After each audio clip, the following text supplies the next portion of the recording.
Nevada State Athletic Commission and the North American Boxing Federation. The 3 judges assigned to this bout will be Art Lurie, Al Siciliano, and Kevin McCarl. And now, ladies and gentlemen, 12 rounds of boxing for the NABF Super Flyweight Championship.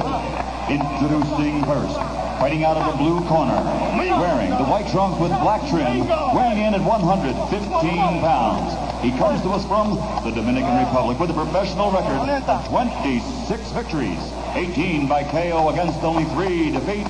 Ladies and gentlemen, let's welcome the challenger, Domingo Sosa.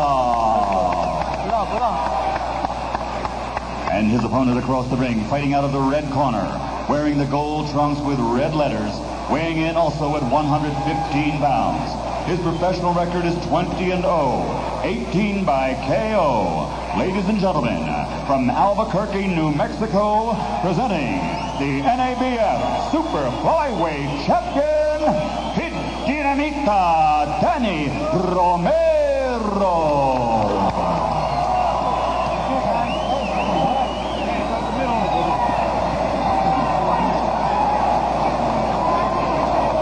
They wanted to keep it during the announcements.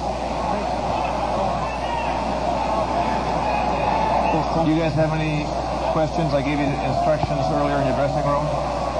We have 12 rounds of boxing now. Let's go to work. Sosa, the manager, forgot to tell Sosa, the fighter, to make weight. He had to take off 4 pounds after the weigh-in yesterday, which is a lot of pounds for a little man. Absolutely, no question about it. I really don't know how he did it, Larry, to tell you the truth.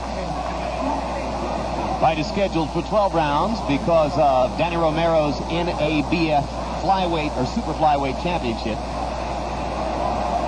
This is a good test for Danny Romero. Sosa has only lost 3 fights in his career, and all to former world champions. Romero just won that NABF title a month ago, whereas Domingo Sosa comes in off a 248-day layoff, which probably contributed to the difficulty he had making weight. One thing I like about the Danny Romero, he gets leverage on every punch he throws. He landed a long right hand early, which caused Sosa to blink just a little bit. Now Romero goes to the body and tries to come over the top with the right hand, just missed. Oh! No knockdown. Sosa was able to stay up with the help of the ropes. You got a box, you got a box, you got a box! Kid Dynamite showing power with both hands. 5, 6, 7, 8.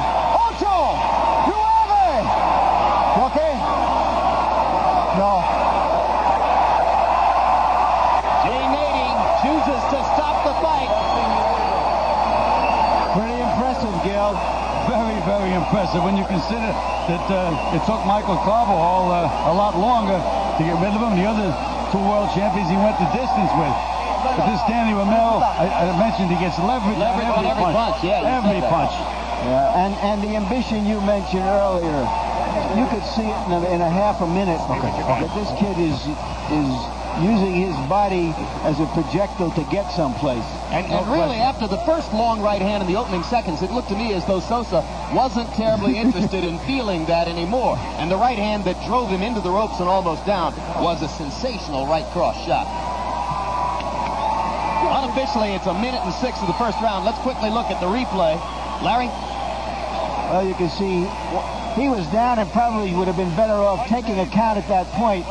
But Romero wastes very few punches here. Goes to the body, goes to the head, to the jaw, pinpointing, sharpshooting his shots patiently.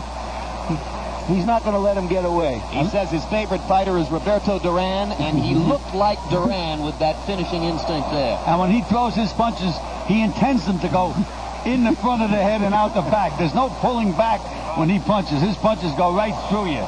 He makes a commitment. And if you want to be a champion, you got to make a commitment to your punches. A proper nickname, Danny Kid Dynamite Romero. Let's go to Michael Buffer for the official particulars. Ladies and gentlemen, referee Jay Nady. reaches the count of 10 and stops the bout. The official time, 1 minute, 6 seconds of the very first round. The winner by knockout victory, still the undefeated NABF Super Flyweight Champion, Kid Dynamite, Danny Romero.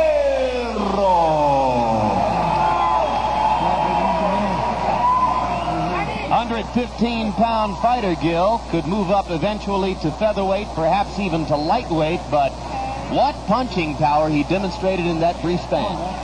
Jim, he really excites me, this kid does. Not only as a fighter, personality-wise and everything, he just has so much confidence in himself and his ability to what he's going to do when he goes in that ring, and he does it. And he was terrific yesterday in our discussion with him.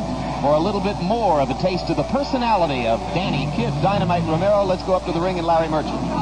Danny, congratulations. It didn't take you long. You didn't want to give these fans much of a show here, did you? No, well, we came out to destroy, and as you've seen, that's what happened. Did the first punch you hit him hurt him?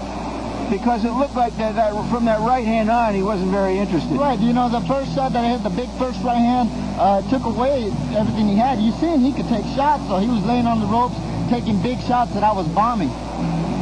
What is your ambition now? Where do you go from here?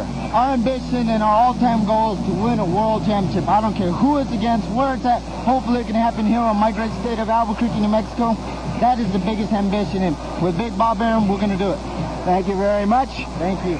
He's a hot rod fan, and it ain't going to take him very long to get where he wants to go. James? All right, Larry, thank you very much. I remember from the conversation yesterday with Kid Dynamite that he said he leads a pretty boring lifestyle because he is so committed to becoming the best possible boxer that he can, so therefore he's sure. He can get away with doing things because of his quickness that very, very few fighters can. Sort of like Muhammad Ali.